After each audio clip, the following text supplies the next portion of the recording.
ఏకాగ్రత. అనగనగా హరిపూర్ అనే ఒక గ్రామంలో నారాయణ అనే వ్యక్తి తన భార్య కొడుకుతో కలిసి ఒక చిన్న ఇంట్లో నివసిస్తున్నాడు. నారాయణ ప్రతిరోజు అడవిలోకి వెళ్లి అక్కడ నరికిన కట్టెలను సంతలోకి తీసుకొచ్చి అమ్మడం ద్వారా కుటుంబం పోషణ అనేది జరుగుతుంది. అయితే నారాయణకు కాస్త వయస్సు పైబడుతూ ఉండడం వల్ల కట్టెలు కొట్టే పని చేయటానికి కాస్త ఇబ్బంది పడతాడు. అదే విధంగా నారాయణ భార్య అయిన సీతాలు పొలం పనులకు వెళ్తూ భర్త సంపాదనకు చేదోడు వాదోడుగా ఉంటుంది. అలానే నారాయణ కొడుకైన రవి ప్రస్తుతం ఇంటర్ పరీక్షలకు సిద్ధపడుతున్నాడు.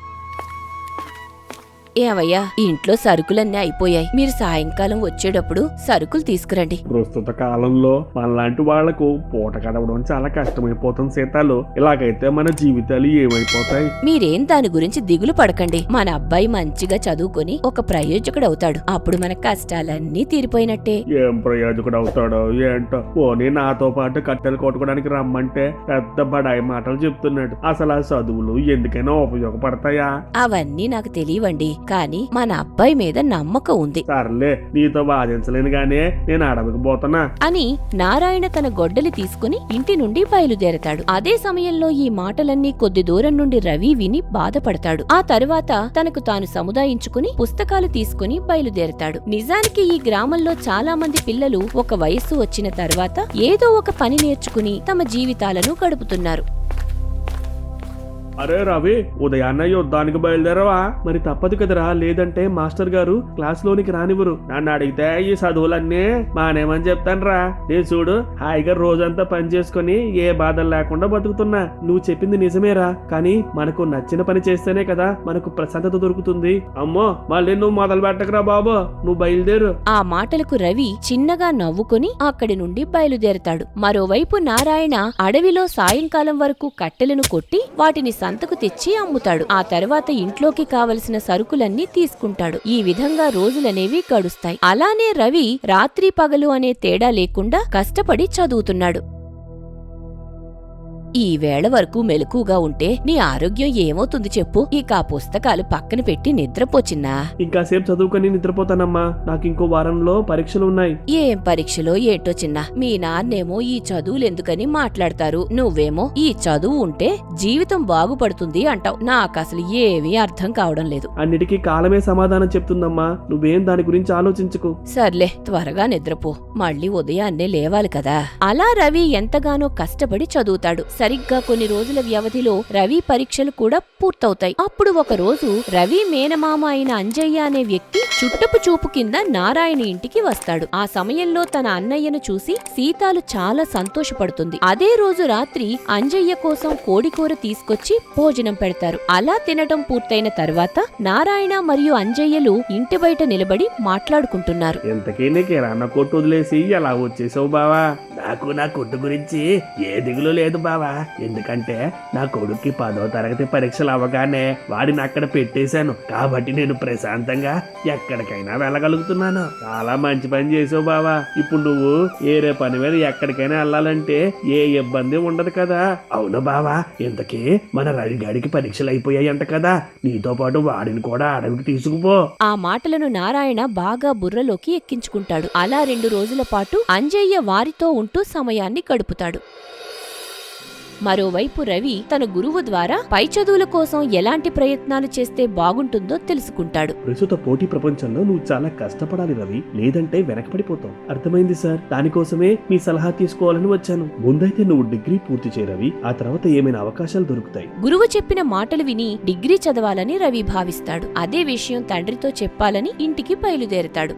మరోవైపు నారాయణ సాయంకాలానికి ఇంటి వద్దకు చేరుకోగా రవి తన పై చదువుల గురించి చెబుతాడు. ఆ మాటలన్నీ విన్న నారాయణ, ఇన్నేళ్ళు నువ్వు చదివింది చాలు, రేపటి నుంచే నాతో పాటు అడవికి రా. అదేంటి నాన్న, నేను మీకు ముందే చెప్పాను కదా, మళ్ళీ ఇప్పుడు ఇలా అంటారేంటి? నీకెప్పుడు నీ భవిష్యత్తే ముఖ్యం కదా, ఆ చదువు నీకేం తెచ్చిపెట్టిందిరా? అలా వారిద్దరి మధ్య వాదన అనేది మొదలవుతుంది. ఆ సమయంలో సీతాలు తన భర్తకు నచ్చజెప్పే ప్రయత్నం చేస్తుంది. కాని నారాయణ ఆ మాటలను పట్టించుకునే స్థితిలో ఉండడు. అప్పుడు నారాయణ చివరి మాటగా, నువ్వు గాని పై చదువులు పోవాలనుకుంటే నా నుండి రూపాయి సాయం కూడా దొరకదు, అర్థమైందా? ఏంటండి అలా మాట్లాడుతున్నారు? ఈ పరిస్థితిలో మనం సాయం చేయకపోతే ఎలా? ఈ నిర్ణయంలో ఏ మార్పు లేదు సీతాలో. కావాలంటే 2 పూట్ల భోజనం పెడతాను గాని చదువు కోసం ఏ ఖర్చు చేయను అని నారాయణ కోపంగా మాట్లాడి అక్కడి నుండి వెళ్లిపోతాడు. అదే విధంగా తండ్రి మాటలకు రవి ఎంతగానో నొచ్చుకుంటాడు. ఆ రోజు నుండి వారి మధ్య దూరం పెరగటం మొదలవుతుంది. మరోవైపు పై చదువుల కోసం ఏం చెయ్యాలా అని రవి ఆలోచనలో పడతాడు. అప్పుడు ఒకరోజు తన స్నేహితుడిని కలిసినప్పుడు, నువ్వు అంతగా ఆలోచించే బదులు ఒక పూట పనికి పో, ఇంకో పూట చదువుకోవచ్చు కదా. నువ్వు చెప్పేది బానే ఉందిరా, కానీ అది 2 పడవల మీద ప్రయాణం అవుతుందేమో. నీకు చదువు మీద ఉన్న ఇష్టం ఏంటో తెలుసు కాబట్టి ఈ సలహా ఇచ్చానురా, ఒకసారి ఆలోచించు. సర్లే, ఏదో ఒకటి చేస్తాను. ఆ రోజు తన స్నేహితుడు చెప్పిన మాటల గురించి ఆలోచిస్తూ ఇంటికి బయలుదేరతాడు. అలా ఇంటికి చేరుకున్న రవి ఒక నిర్ణయం తీసుకుని కట్టెలు కొట్టడం కోసం అడవికి పయనమవుతాడు. రవి తన మొదటి రోజు అనుకున్న రీతిలో కట్టెలను కొట్టలేకపోతాడు. అలా సాయంకాలం వరకు పనిచేసి కొన్ని కట్టెలను మాత్రమే కొట్టగలుగుతాడు. దాంతో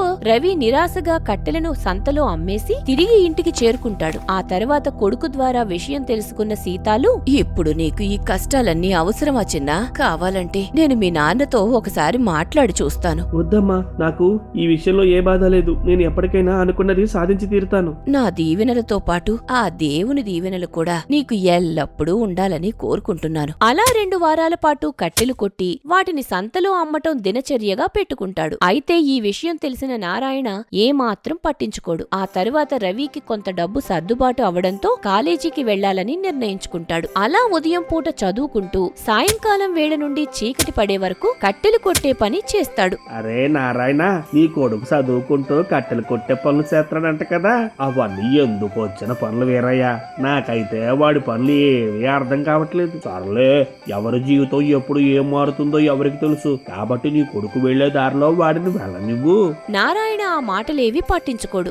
ఈ విధంగా 3 ఏళ్లు గడిచిపోతాయి. అలానే నారాయణ తన ఆరోగ్య దృష్ట్యా అడవికి వెళ్లటం తగ్గించేస్తాడు. దాంతో కుటుంబ పోషణ అనేది ఎక్కువగా సీతాలు మీద పడింది. కానీ ఏ రోజు కూడా ఆ విషయంలో చిరాకు పడకుండా అన్నీ అమర్చి పెడుతుంది. మరోవైపు తన కుటుంబ ఆర్థిక పరిస్థితి గురించి రవి దిగులు చెందుతాడు.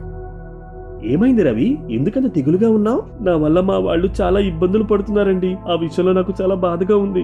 జీవితంలో కొన్ని కష్టాలనేవి వస్తాయి. మనం గాని ఆ కష్టాలను అధిగమిస్తే సంతోష క్షణాలు ఎదురవుతాయి రవి. కాబట్టి నువ్వు ఇప్పుడు రాబోయే ఆ సంతోష క్షణాల కోసం ఎదురు చూడు. గురువు చెప్పిన మాటలను బుర్రకు ఎక్కించుకొని రవి ఆ చోటు నుండి బయలుదేరతాడు. ఆ తరువాత రవి తన వాళ్లను వదిలి పట్నం వెళ్లిపోతాడు. ఈ విషయంలో నారాయణ మరింత దిగులు పడతాడు. సరిగ్గా 1 ఏడాది కాలం గడిచిన తర్వాత ఒకరోజు రవి మేనమామ అయిన అంజయ్య ఇంటికి వస్తాడు. ఇంకేంటి బావా విశేషాలు? ఊర్లో వ్యాపారం ఎలా జరుగుతుంది? ఏమని చెప్పంటావు బావా, నేను నా కొడుకుని ఇష్టం లేకపోయినా కిరాణా కొట్లో కూర్చోబెట్టాను. దాంతో వాడు తెలిసిన వాళ్ళందరికీ అప్పులు ఇచ్చాడు. తీరా ఇప్పుడు చూస్తేనేమో ఎవరికి ఎంత అప్పు ఇచ్చాడో తెలియడం లేదు అని అంజయ్య బాధగా తన ఇంటి సమస్య గురించి చెబుతాడు. ఆ మాటలన్నీ విన్న నారాయణ అంజయ్యని ఓదారుస్తాడు. ఈ సంఘటన జరిగిన వారం రోజులకి కొంతమంది గ్రామస్తులు సర్పంచ్ తో కలిసి నారాయణ ఇంటికి వస్తారు. ఆ సమయంలో వారందరినీ చూసి ఎందుకు వచ్చి ఉంటారా అని నారాయణ ఆలోచిస్తాడు. అప్పుడు సర్పంచ్ నారాయణతో మాట్లాడుతూ, చూడు నారాయణ, మీ అబ్బాయి కారణంగా మన ఊరి పేరు పేపర్లో పడింది. ఏటయ్యా మీరనేది?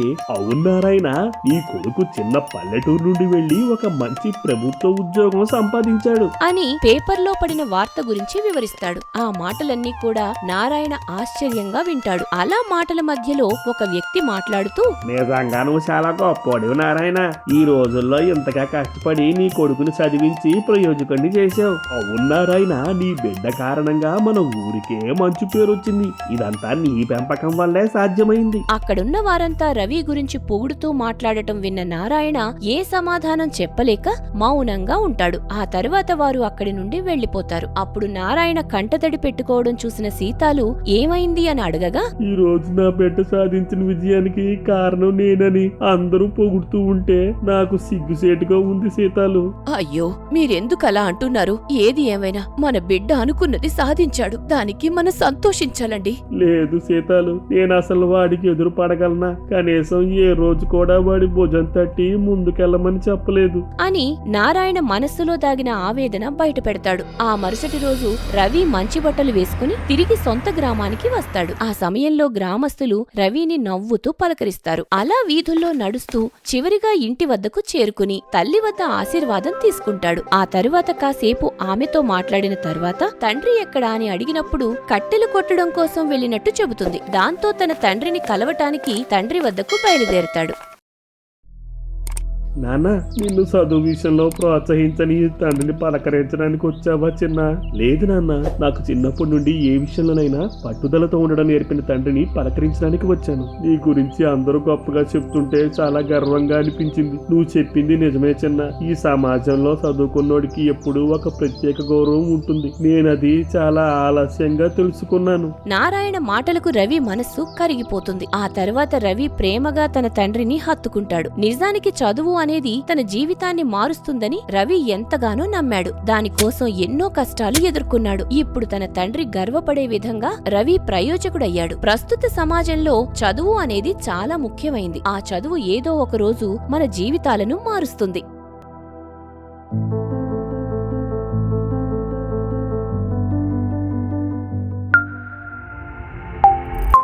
For more videos, please subscribe our channel.